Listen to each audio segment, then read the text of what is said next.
Your Steve Jones Show podcast is loading now. The Steve Jones Show podcast is sponsored by Sunbury Motors, North 4th Street in Sunbury, and Sunbury Motors Kia, routes 11 and 15 in Hummel's Wharf.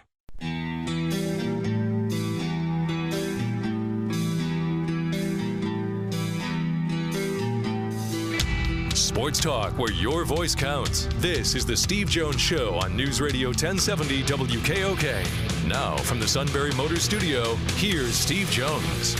Sunbury Motors, 4th Street in Sunbury, Sunbury Motors Kia, routes 11 and 15 in Hummel's Wharf, and online at sunburymotors.com. Ford Kia Hyundai, the best in new inventory. Great pre-owned inventory with the Sunbury Motors guarantee. And a fabulous service department that backs it all up with great technicians. All at Sunbury Motors, 4th Street in Sunbury, Sunbury Motors Kia, routes 11 and 15, Hummel's Wharf, online at sunburymotors.com. So last night, I am watching a documentary on the 1984 NFL season. They were referred to as the season that saved the NFL. They'd just come through a strike, had a lot of problems. I talk about, the USFL is starting. The Raiders win a lawsuit to move from Oakland to Los Angeles. Then, I think it was, I want to say, how many years ago yesterday? The Colts moved in the middle of the night. And then there was this little tidbit that was thrown in the script where it took me aback. The Colts had moved, and they did in the middle of the night with the Mayflower truck. And that would be, 83? So that would be, 40 years ago yesterday? Okay. And the Raiders had moved from Oakland to Los Angeles. There was another team that was all set to move to Phoenix. Do you know which team that was?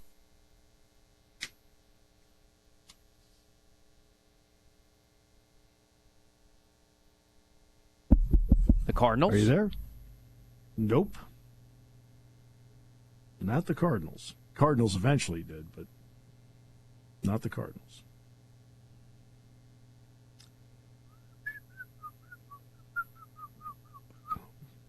I mean, so the Raiders, Colts, and Cardinals are out. Yeah. You have 29 other choices. although you could take out the Jags and the Panthers, right, and the Texans. Yes. I'm just trying to think back to all the movement of the teams to see which one would make sense.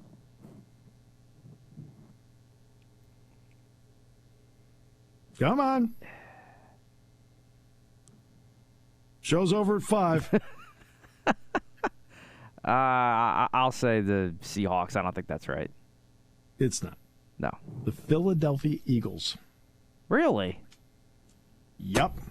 I sat back and went, wow. Wow. Well, I legitimately did not know that. Well, there's a lot about your team you don't seem to know. But they're your team. No, senor! No, senor! No, senor! Hey.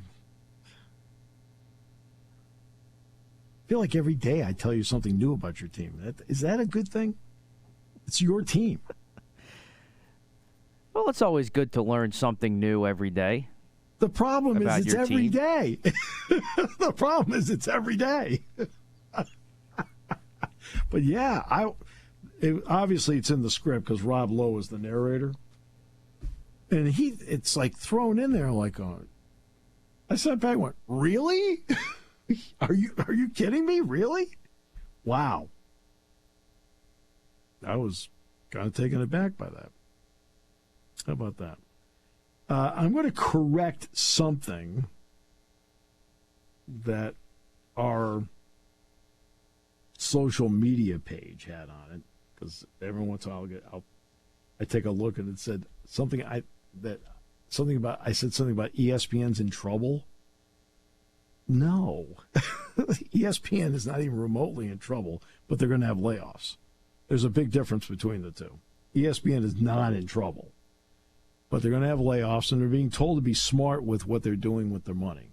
Like when they make a bid, hey, it's got to be a bit of responsibility.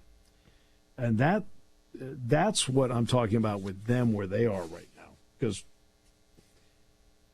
coming up is the women's basketball Final Four. Iowa's going to play South Carolina, and Virginia Tech is going to play LSU in Dallas. The women's basketball contract is lumped in with all the other championships in a $34 million a year deal. But it's lumped in with all of them. I'm talking like 80 championships, right? Wrestling, lacrosse, soccer, right? And the women's basketball tournament's part of it. The women's basketball tournament, and Dawn Staley will make the same plea this week, that when it runs out next year, that they should have their own separate contract with whatever broadcast entity. All right? Can you blame her for saying that? Of course not. Is the product become more intriguing and maybe, I mean, it's kind of like the timing. The timing is good in terms of the product, but the timing is bad. And here's the reason why the timing is bad. Again, can I preface this by saying what I'm about to say has absolutely zero to do with the product. Okay? Right? This has nothing to do with the product. But let's think about the sports landscape in the last 18 months on TV. On TV, you have to have, for something like this, and they think they can get between $80 and $120 million a year for this, to which I say maybe. And here's the reason why. You need to have some sort of, quote, bidding competition. Where's it going to come from? So let's look at the last 18 months. Right? So let's start with CBS. CBS already has the NCAA men's tournament, so they're not going to bid for the women's tournament. Simple as that. But in the last 18 months, they have put more money in to the NFL. Have to. They have put more money in to now, when the loss of the SEC contract, they're actually going to pay more now for the Big Ten contract. And they already have the NCAA men's basketball tournament. And they have the Masters and so forth. So you can't picture them bidding. Turner put more money in to carry the NHL. Turner already carries the NCAA men's basketball tournament. Turner put more money in to carry Major League Baseball. This is all in the last 18 months. Right? And Turner knows, the 10,000 bag of bricks in the room is the NBA contract. Turner's going to bid for that again. NBC put in more money for the NFL in the last 18 months to carry Sunday Night Football. Great. Right? NBC then took their NHL money that they then said we're not going to pay anymore, and then put in a higher bid to get Saturday night Big Ten football. And it also includes some Big Ten basketball games on Peacock. Okay. They already have NASCAR.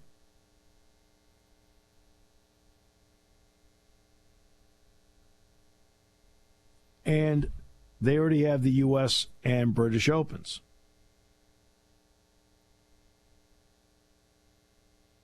And they have Notre Dame football, which they're still trying to work out. And they have the Olympics. Had to toss that in there at the end. It's kind of a contractual obligation with the corner office. That's NBC. Now let's get to Fox. Fox re-upped big on the Big Ten. Fox re-upped big on the NFL. Okay? Fox has the Big East contract. Fox signed a new deal with the Big 12. Now, that won't kick in for a couple of years, but they already signed up for it. Fox already has NASCAR.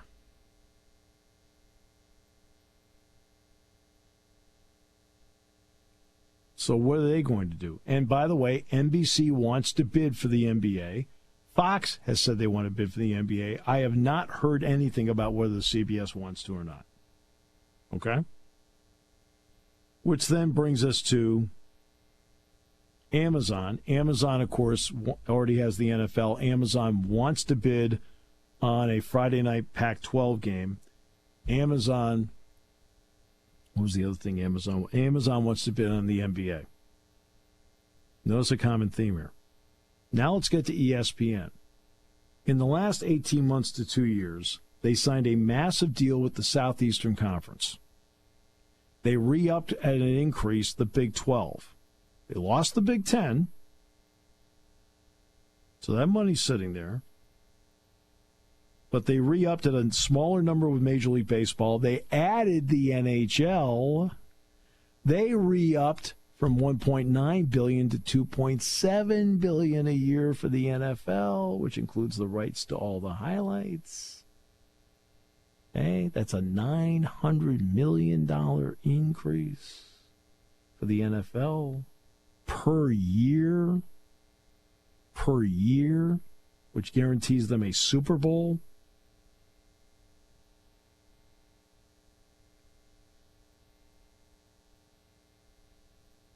And now there's this.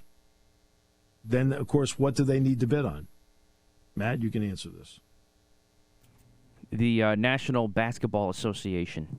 Yep. Right now, they're into the tune of $1.4 billion a year on that. Turner's in at $1.2 billion. All right. The NBA has publicly stated they would love to triple their numbers. So let's say they don't quite triple it, but you're still talking about $3.6 to $4 billion a year that ESPN would have to, quote, pony up for this. You're talking about a $3 billion increase. So over here in the back, where's the money left, especially when there's belt tightening, to make a substantial bid? And they're still going to have to bid on the other championships. They still have to bid on the other championships, including the NCAA wrestling tournament, which was part of the group. So do they have enough money left to then bid on the women's tournament? Or to make a substantial bid for the women's tournament? How about that? Which is, they're claiming there's an $80 to $120 million window from their research. Well, does ESPN have that money to do a 5-year deal at $500 million?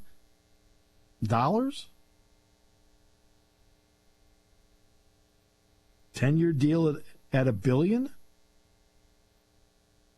Do you have that? And that's a big question, because they're going to obviously, what are they going to want to bid on? They want to bid on the NBA. See where I'm going with this? Nothing to do with the product. I'm talking about the circumstances. So they're not in trouble. I don't know why you wrote that headline. That's on you. Okay? But they're trying to be smarter about what they do with their finances.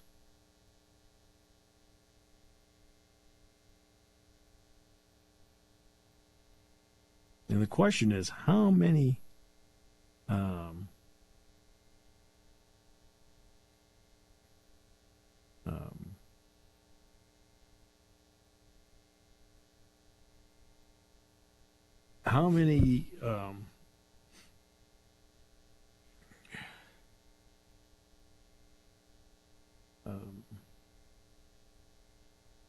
How many things can you bid for?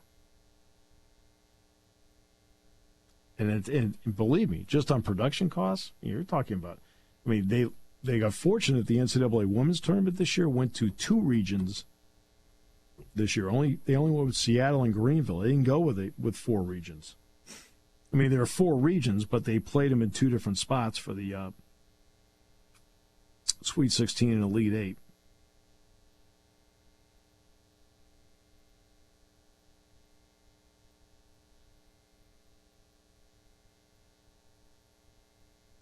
So you see where I'm going with that, Matt?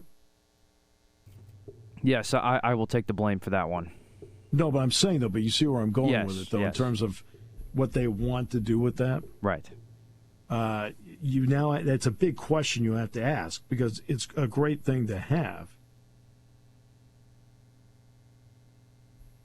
By the way, I saw the TV rating numbers. We'll talk about for wrestling and the men's tournament. All right, and we'll bring that to you in a moment as we continue on News Radio 1070 WKOK. There's something to be said about a sale with a handshake, a service technician who really knows what he's doing. They can explain it in English what the problem is. There's nothing better than having that friend you could trust in the area. That's Sunbury Motors, where you get selection, knowledgeable salespeople, and prices that fit your budget, and more important, that friend you can trust. Welcome to Sunbury Motors, Kia, Ford, and Hyundai. You could shop other dealers and compare prices, but at Sunbury Motors, you get their lowest price promise. They research the current used vehicle market and guarantee their used car prices are the lowest. If you find a lower price, Sunbury Motors will beat it. 3 dealers all in one. See their full new and pre-owned inventory at sunburymotors.com. Pick out a vehicle you like and schedule your test drive online. Follow them on Facebook. Sunbury Motors Ford and Hyundai, North 4th Street, Sunbury, and Sunbury Motors Kia, routes 11 and 15 in Hummel's Wharf.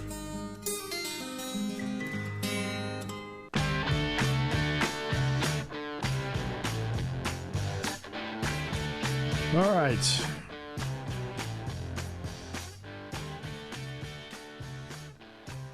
So the ratings are out for the NCAA Wrestling Championships. And unfortunately, it does not paint a great picture. It does not include streaming, but you know how I feel about the streaming part. In other words, you sit there and I want to watch, say, Kevin Hurst wrestling. And I want to check in. I check in 8 times. He hasn't wrestled yet. The 9th time he's wrestling, it counts as 9 times I went in there. That's why I'm not crazy about the streaming thing. 454,000 viewers, down 28%, lowest since 2011.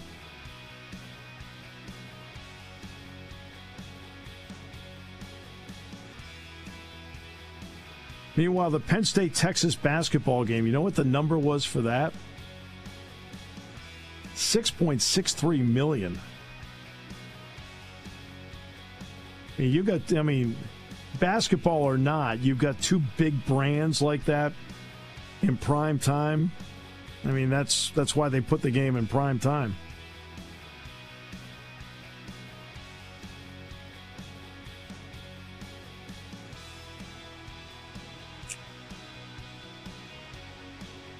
Neal Coolong next half hour. Ratings, let's face it, what do we get? 8, 9 million listeners when Neal's on?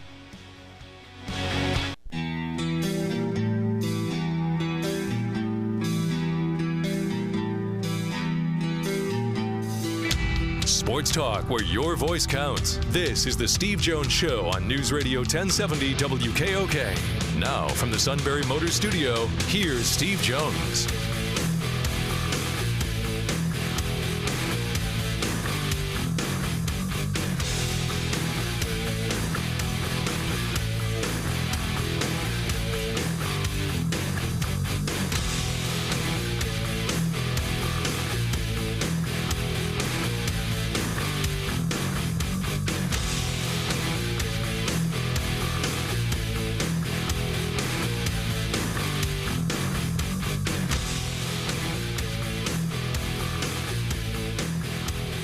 Back here on the Steve Jones Show. Matt Catrillo here in the producer chair. Steve is there in the Sunbury Motors studio. Sunbury Motors, 4th Street in Sunbury. Sunbury Motors Kia, routes 11 and 15 Hummels Wharf. And online at sunburymotors.com. Ford Kia Hyundai. I felt it was good for your health to read it. Go ahead. Oh, thank you. Yeah. Ford Kia Hyundai, great selection of new and pre-owned inventory. Great service department to back it all up. All at Sunbury Motors, 4th Street in Sunbury. Sunbury Motors Kia, routes 11 and 15 Hummels Wharf. And online at sunburymotors.com. Well, for the most part, you did it pretty well. Thank you. For the most part. Neal Coolong, who always does his part well. Sir, welcome. I love how you delegate the responsibility out. That's what a good manager does. I mean, you have to do it. It's the only way. The only way the kid's going to get experience. Everyone's got to be involved. Yeah, and I keep people involved. Right. In fact, keeping me involved is a full-time job. and they're managing up as well. We all know that. Yes, they are. All right, so Pro Day was here last week. Everybody on the planet was here, it seemed. Matty Eberflus was here. The entire Bears contingent was here. Mike McDaniel was here. Others as well. I guess Bryce Young worked out yesterday, and from what I'm reading, it sounds like he impressed a lot of people across the board.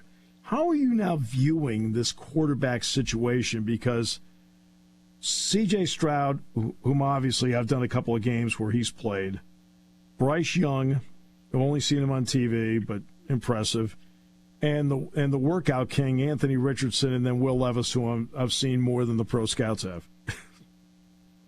Yeah, it's amazing how quickly it seems that the bandwagon around Young just emptied out, isn't it? I mean, it was like he was the easy number one pick in December, January.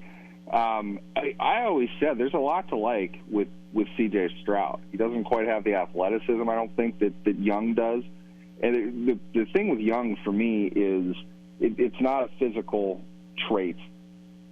He has vision like very few players that you ever see. I mean, he really finds open receivers on the field. And granted, the comeback to that is, well, he's throwing to high-level pro receivers all the time. Well, good. I'm pretty sure Houston's going to be in position to draft a few of those, with the stay where they are, assuming obviously that Stroud goes number one. I would see most offensive coordinators probably being pretty happy with either one of them. I could see arguments for both. And on the field itself, for what you can truly measure, Stroud's accuracy, I think, probably stands out as the top trait among the two of them. He has really good feet. He's really just a pure thrower of the football. There's a lot classically to really like about him. Young represents, I think, more of the new style of offense in the NFL. You get a quarterback on the move. You can design things for him. Something that Greg Roman probably won't get enough credit for his work in Baltimore was the designation of an offense that funneled Lamar Jackson to the sideline more often than anything else, which saved his, generally speaking. It took a lot of hits away from him. You can do that with Bryce Young if you want to use him that way. But he can throw. The kid's got an arm, very quick release. There's a lot to really like about him. It's. I would have thought, and this is a pointless argument to make because clearly this will never change. I would have thought that the Hall of Fame worthy pro day from Zach Wilson would have taught people something about putting all of your eggs into that basket. Making that decision. Up until draft day is acceptable, but putting clearly that much weight into a pro day as opposed to what you saw on the field comes with a significant risk.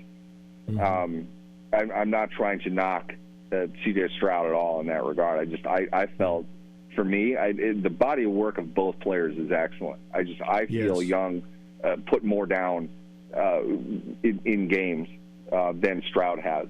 and Stroud had the better combine / pro day. Not that isn't valuable. I just think that we saw pretty much what we would have expected to see from both of them. And I don't know why Stroud would jump ahead. If it is much more of a Carolina thing than anything else, okay. I get it. I can definitely see why somebody would want Stroud over Young. But for me, Young is going to be it break a string of some kind of, not so great luck at taking quarterbacks number 2 overall. I think Young's going to be a good player. Yeah, and the thing about Stroud is this. I actually think Stroud is a good athlete, Neal. But there are guys that when they break the pocket, the first thing they want to do is run. He breaks the pocket, and the last thing he wants to do is run. Now, he had that great run in the Peach Bowl game against Georgia. Great run. All right, but that's a rarity for him. He keeps his head up. He's always trying to throw the ball downfield. He really doesn't want to run. That's the safer trait, too, isn't it? I mean, getting back to what I was saying about Lamar Jackson, they designed runs for him. But when they designed it, he's getting close enough to the sideline, and they taught him, get out of bounds at all costs. Do not fight for 2-3 other yards. Get your butt out of bounds and live to play another play. We don't need 10 yards if you can get 7 in most cases. Over the course of the season, you're not going to benefit us by doing that. Stroud is the type that has the athleticism to get out of the pocket, but exactly as you said, his eyes are down the field. That's what I mean when I call him classic. That's sort of what I mean. It's not a running quarterback. It's more of a mobile quarterback who can evade pressure and still make plays down the field. Now, I came up watching Ben Roethlisberger, who does not have the foot speed of these kinds of players, but he threw a lot out of the pocket. He made plays down the field. The Steelers, in those days, created the secondary route. Receivers would go a certain place, and the play in the huddle would be Ben's going to roll to this side or that side. If you're not getting the ball on your primary route, then you're going to go here. They set everything up based on that spontaneity. And I think Stroud has the ability to run that sort of scheme. It's not necessarily designed, but you can do that with him. He has the accuracy. I think that's the real value. And he's fleet enough afoot to be able to get out of the pocket and still deliver the ball down the field.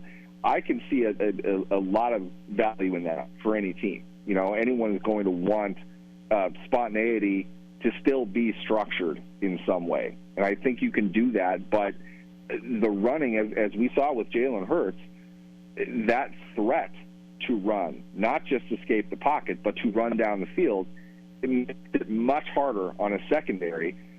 It's always behind how you do it. They are always reacting to what the offensive player is doing. It's a challenge for them to stick with the receiver, and Young is the type that will, if you're that far back, I'm just going to go. I'm going to get 15 on you and then run out of bounds before you're going to know what's going on, and you're going to be tired for the next play. That stress, it adds up over the course of a game. That's a really tough player to defend. For me, it's more mobility for time, not yards. I don't know how long a quarterback in this league is going to be successful running that much. We're also operating in the archetype here that requires every outstanding quarterback to play for 15 years. Maybe he doesn't play for 15 years. What if you get 8 great years out of him? Is that a bad pick? Cam Newton in Carolina, his body betrayed him at the end of his career. But sure, I don't know. You'll find too many more physically gifted people than Cam Newton was, and he tore it up when he played, running and throwing. He came a long way as a passer pretty early in his career and won an MVP, played and won Super Bowl. He wasn't the type of player who was going to last 15, 18 years.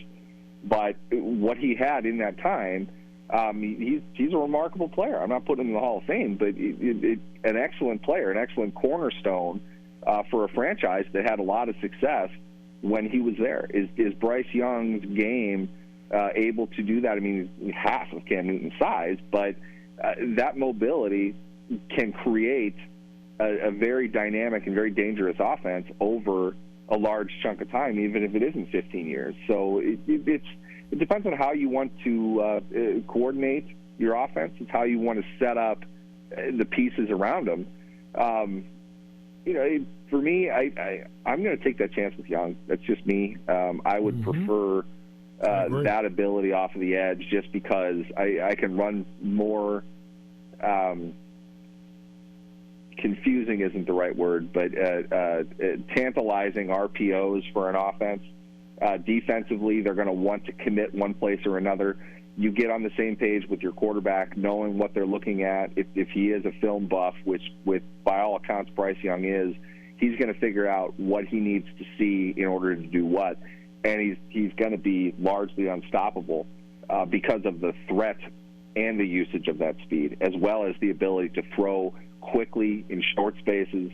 I feel like I can do more with an offense with Young running it right now than Stroud. And I would say that as far as Carolina goes, it's an excellent problem to have to decide between the two of them. So I'm not sure you're going to make a mistake if you know both of those players well.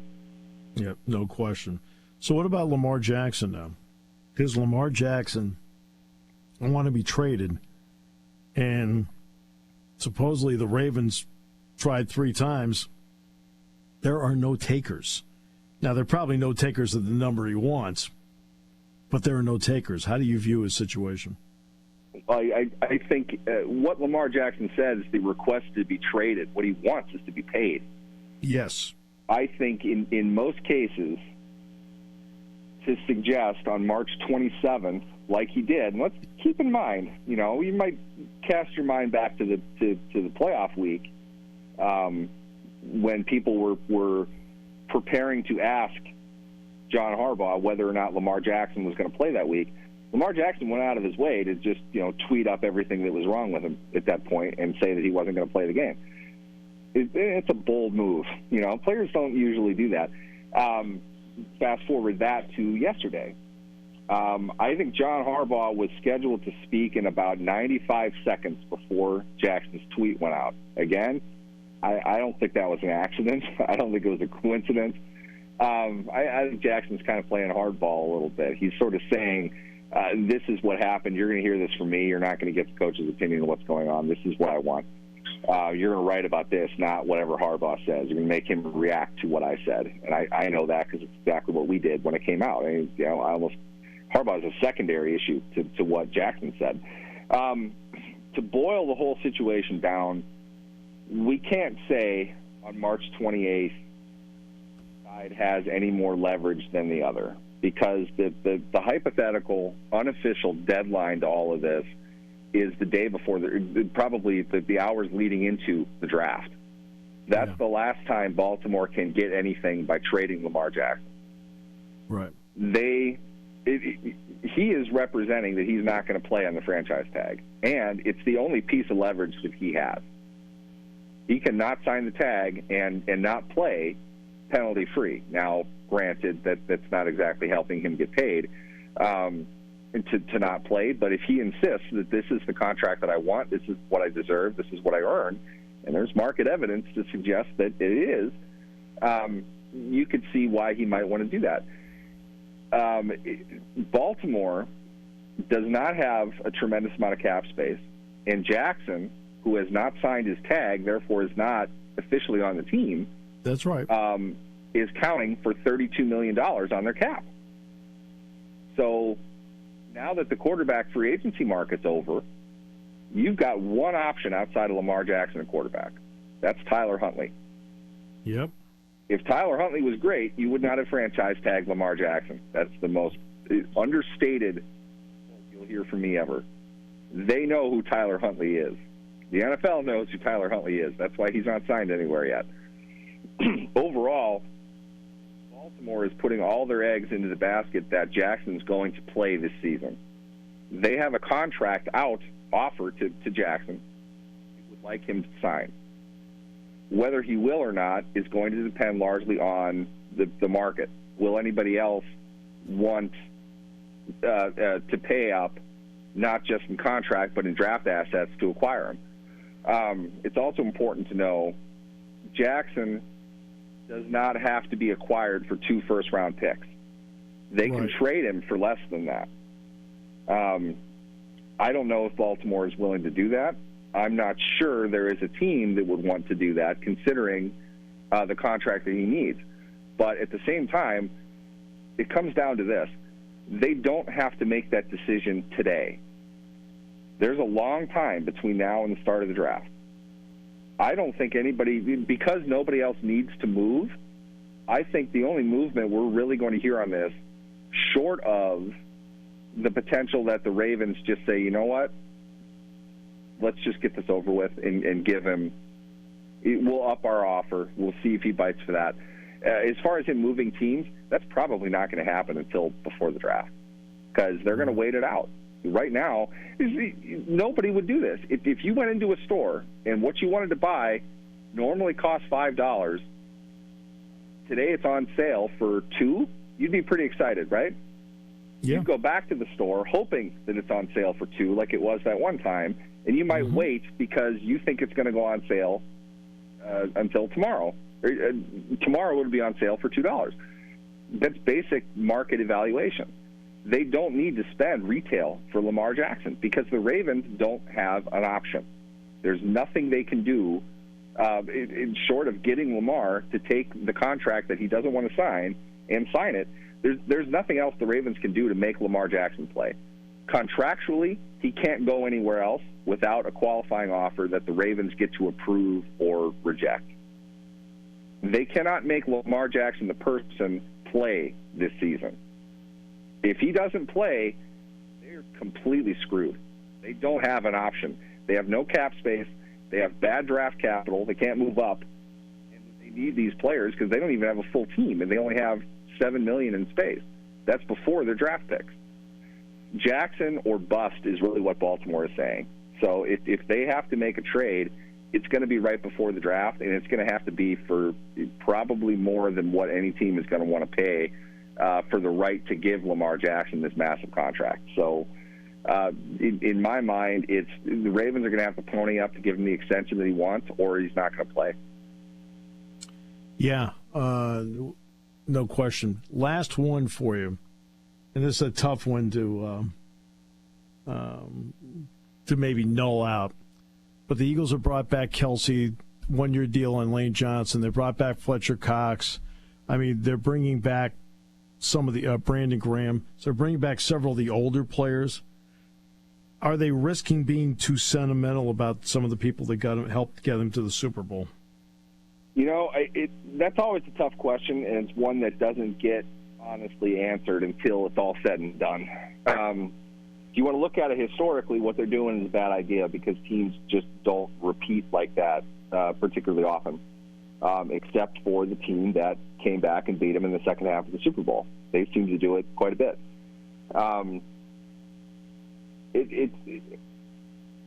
You don't want to be as simplified to say this either works or it doesn't work. You have to look at the players. I think there's a lot left in Lane Johnson. Fletcher Cox has been an outstanding player. He's not quite the same. But at the same time, you also lost Javon Hargrave. Dominant defensive tackle is not something that just falls out of the air. Cox, at his price, is probably the most reasonable option they would have had anyway. You know, you're going to pay an inferior player probably the same amount of money that they're going to pay Cox. And they're not familiar with that player, most likely. It's the fact that Javon Hargrave plays himself to be one of the highest paid players in the game, which is remarkable in and of itself, I might add. You really want to harp on anything with that. The fact that they got him for $27 million $9 million a year over 3 years a little while ago.